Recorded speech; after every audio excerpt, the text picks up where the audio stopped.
Hey, everybody. Welcome to another How to Succeed podcast. This is the show that helps you get to the top and stay there. Today, we're talking about how to succeed at owning a franchise with Tom Scarda. He's a franchise coach and advisor at the Franchise Academy. And the podcast is brought to you by Sandler Systems, LLC, protected by U.S. copyright laws. And Sandler is the worldwide leader in sales, management, and customer service training. We are also a franchise business model.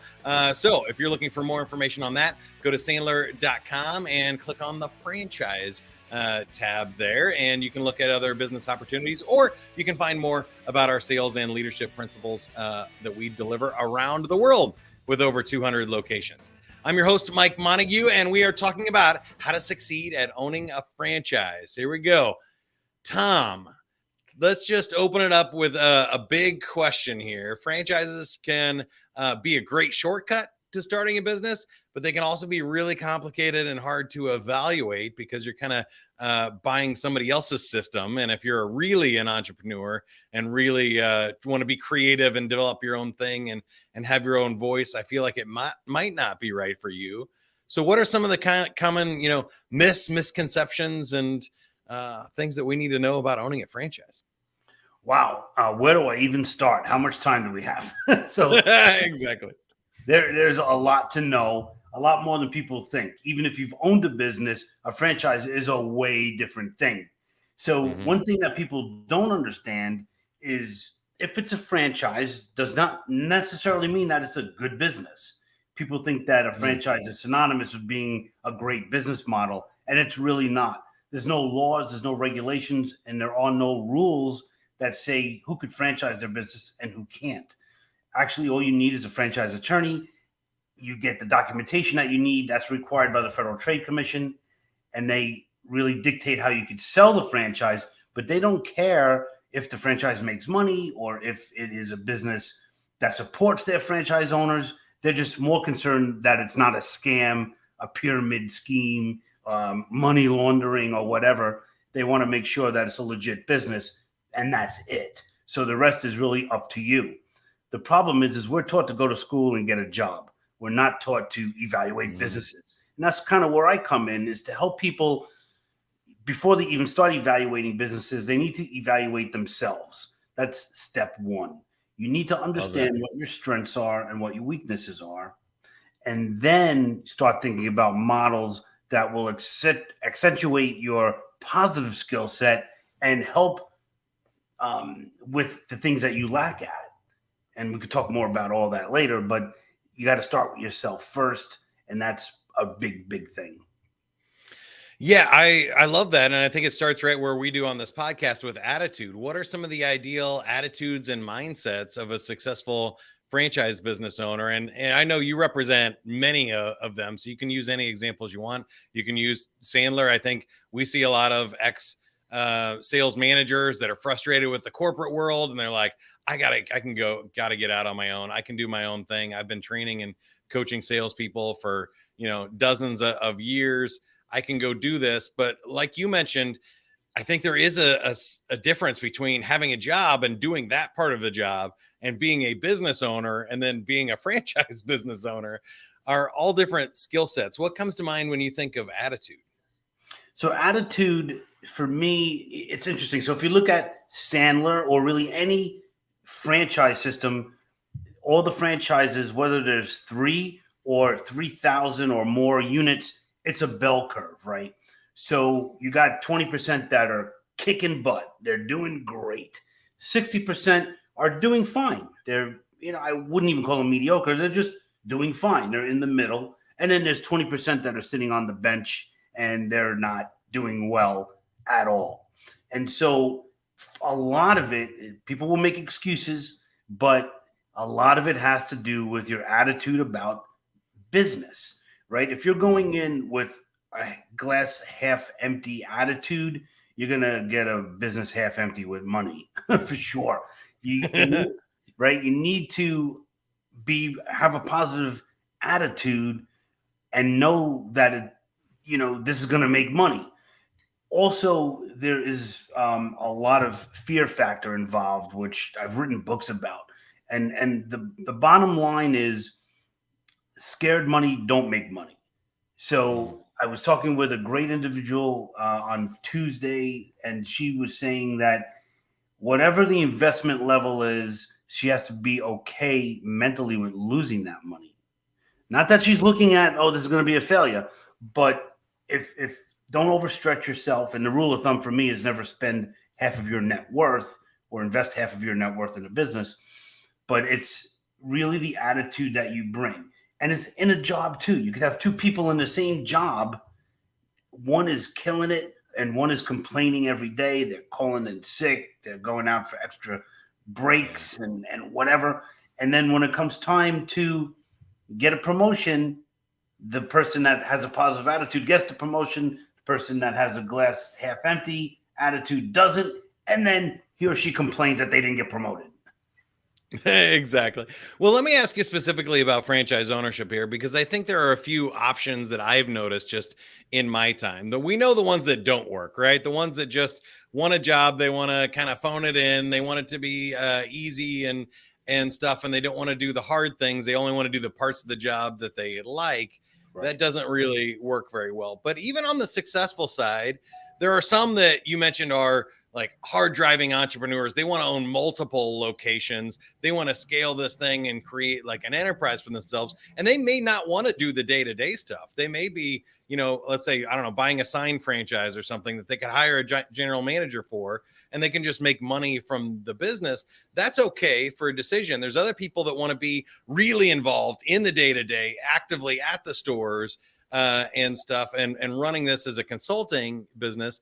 And then there are others too that maybe just want the lifestyle business, that they don't want to scale a whole lot. They want to really buy themselves a job and something that they can do that they enjoy.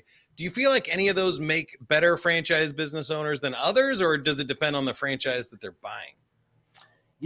I think that if you have a, can't lose attitude, you can make anything work if you're willing to do the work. If you're the kind of person, and I share this all the time with people, and you'll get a kick out of this, I think. If you're the kind of person that joins a gym and thinks that you're going to get in shape just because you joined the gym, don't buy a franchise, because you're not going to buy a franchise and be successful and make money. Don't buy a gym franchise. Right? Any franchise. Say that again. No. I said, don't buy a gym franchise. No, don't buy any franchise. Right. But you got to, at the business, whatever it is, you got to show up and follow the routine and do the work, follow the system, as they say in franchising. And so there's a big mind shift, in my opinion, when you become a business owner. Before getting into franchising, I owned and operated 2 franchises. I was a subway conductor in New York City, opening and closing the doors on the trains in New York. And I did that for 13 years before I got into franchising. And it's a mind shift. You're now making your own paycheck. So you do have to go the extra mile. So I had to get out of that government worker syndrome of doing just enough to get by. You got to do a lot more. And the funny thing is, I worked really hard. I wouldn't change it for a minute. I mean, people said I was crazy. Even my mom would say, "You're working so hard. You had such a cushy job." And I was like, "Yeah, but it was stealing my soul." Like, right. So I didn't get that part. Like, why'd you give up a pension to do this? And it was like Maui Wowie Smoothies. So it wasn't even like a good name that you could, that people knew. Like Maui Wowie, what?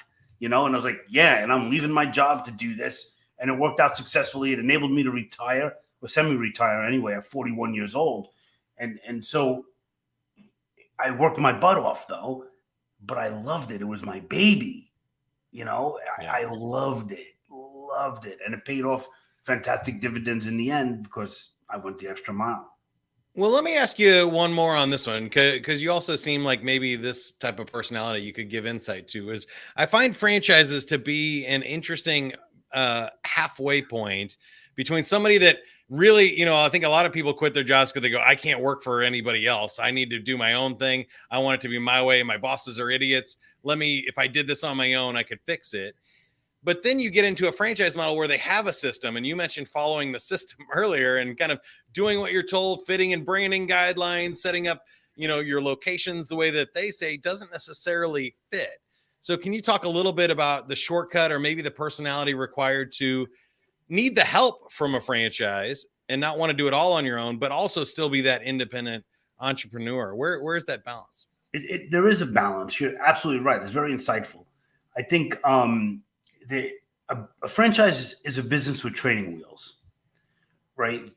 So you get the help, and that's what I needed as a government worker. I knew nothing about business. I knew nothing about sales, hiring employees. I knew nothing about that. The franchise gives you that system. Hopefully, if it's a great franchise like Sandler, one of the best highly rated franchises, by the way, in all of 4,000 franchises in America, they give you the systems. You have a coach. You have somebody to call on. You have the support of the other franchise owners throughout the country, which is a big thing. But it's a business with training wheels.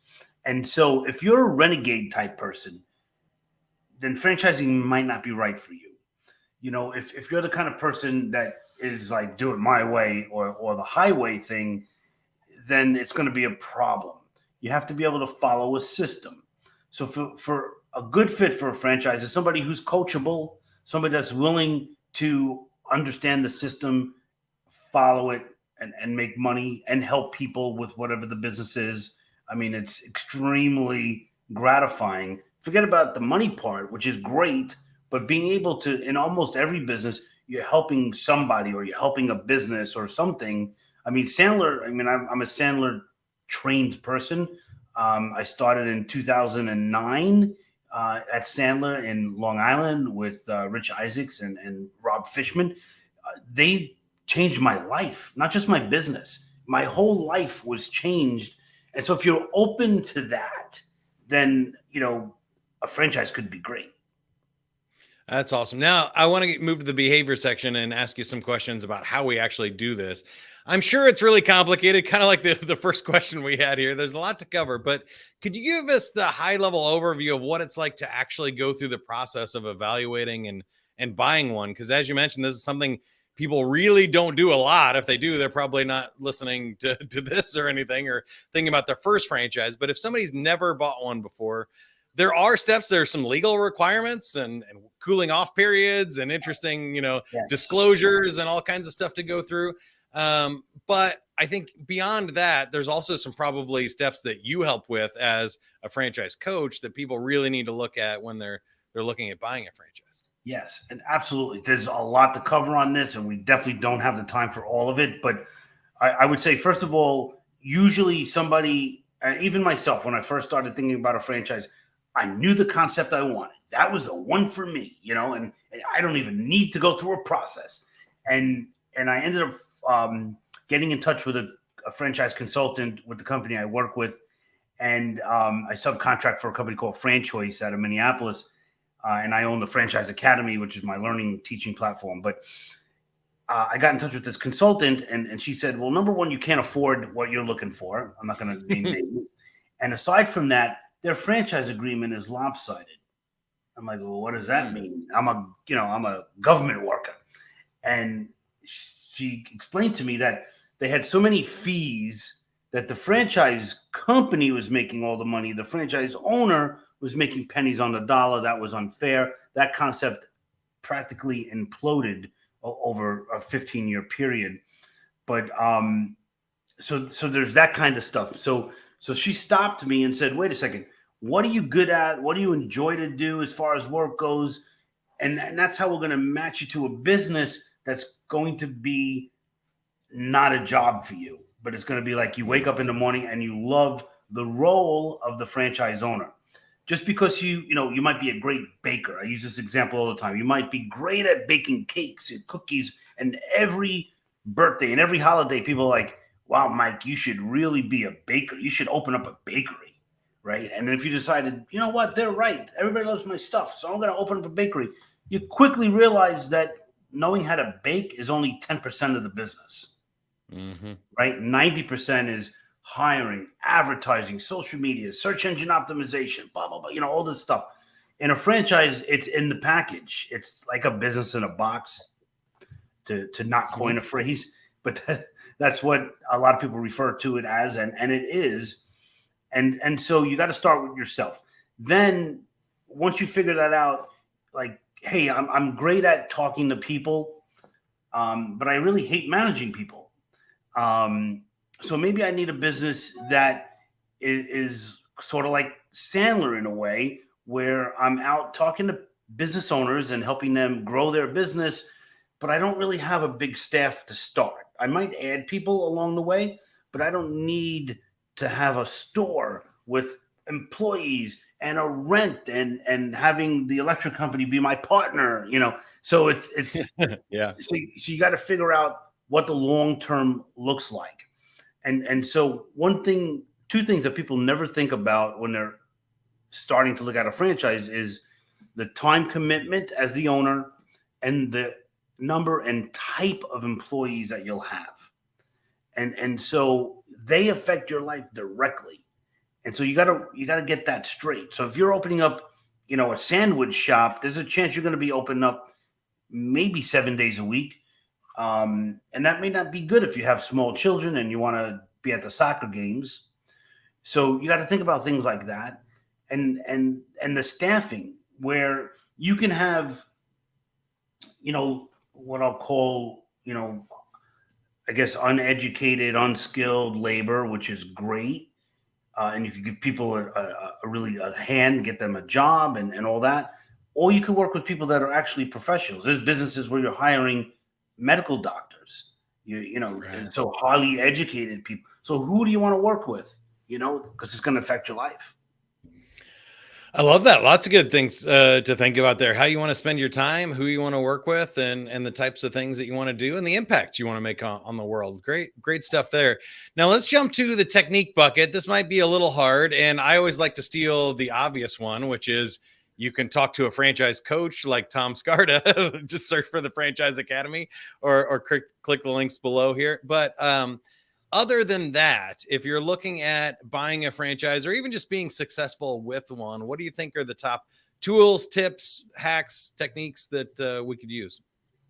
So I guess what I could really do is give advice more than anything. I think one thing is, do not become infatuated with a concept.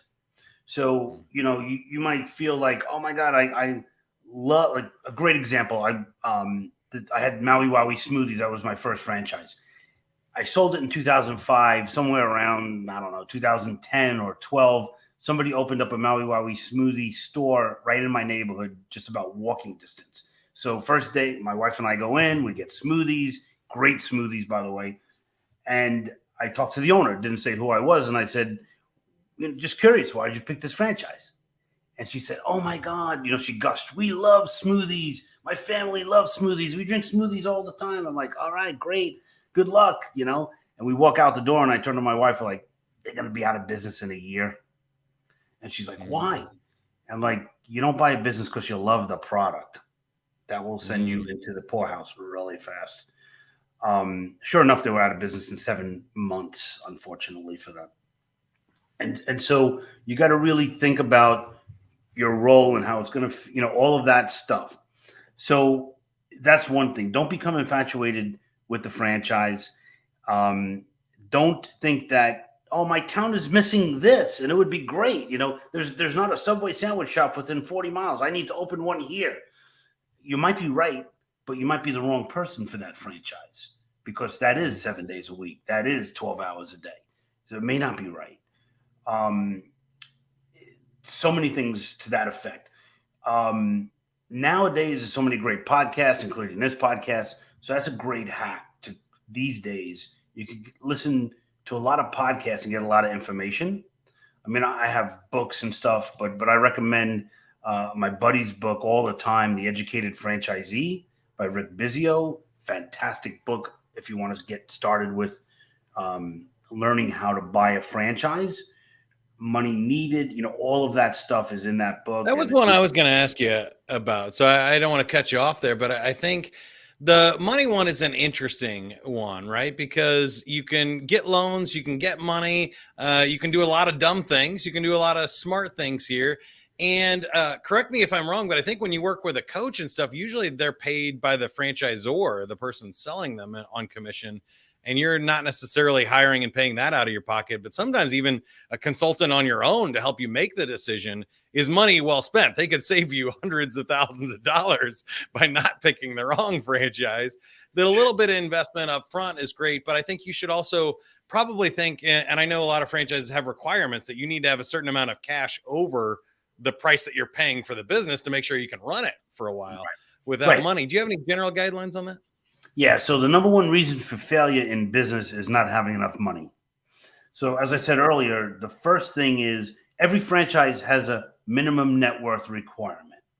So it depends on the franchise. It could be as low as $100,000 net worth. Net worth meaning collateral, to make it simple. Other businesses like a Dunkin' Donuts, they may want $1 million net worth or more, and they require that you buy 5 units at once. And so there's reasons for all of that, and so you don't want to get in over your head, and also you don't want to waste time. Like for me, I wanted to buy this certain concept, and it was $350,000. My budget was $100,000. I could never afford it. So I was just spinning my wheels. I was never going to be able to buy that franchise, not at that time. And so a coach can help you say, hey, you know what? Your budget is this. Let's look with this criteria in service type businesses or B2B businesses that are less expensive.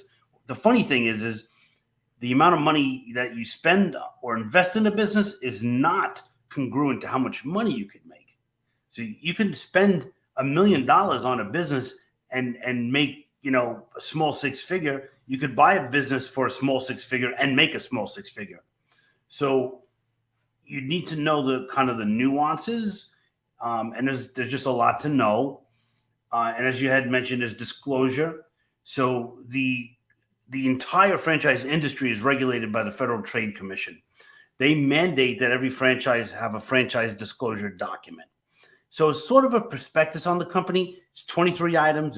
It's that every company has to, talk about, and it gives you soup to nuts on the business. And it's like the most transparent investment you could make, to my knowledge, anyway. And so you have to get that disclosure document. You have to have it in your hands for 5 to 10 business days, depending on the state where you live.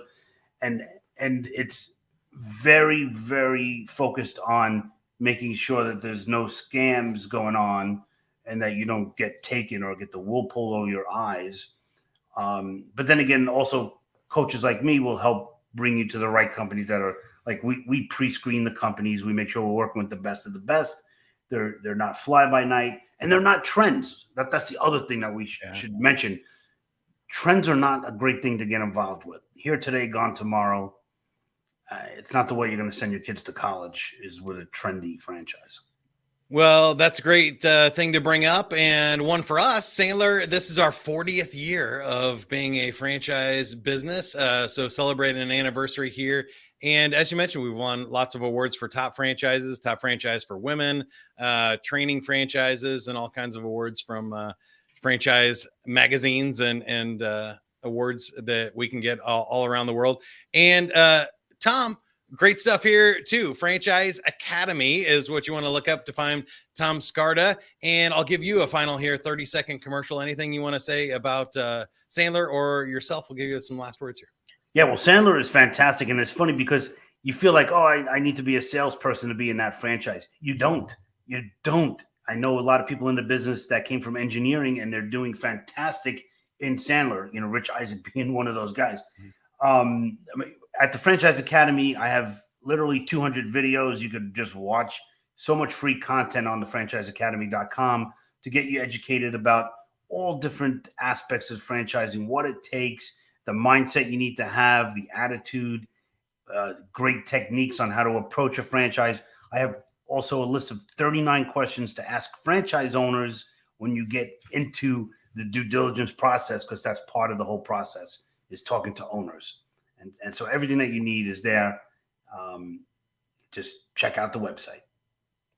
Yep, same thing here. If Sandler is interesting to you, there is own a franchise link right in the upper left-hand corner of Sandler.com. You can check that out. And see if this might be a good fit for you. And Tom can help you along the way through the process too. So I appreciate you having the conversation with us today. Tom, as always, if you want more information on sales and leadership, subscribe to the How to Succeed podcast wherever you are listening or watching to it right now. Until next time, whatever you are and whatever business you buy, be a good one, right? We'll see you next time. Have a great one.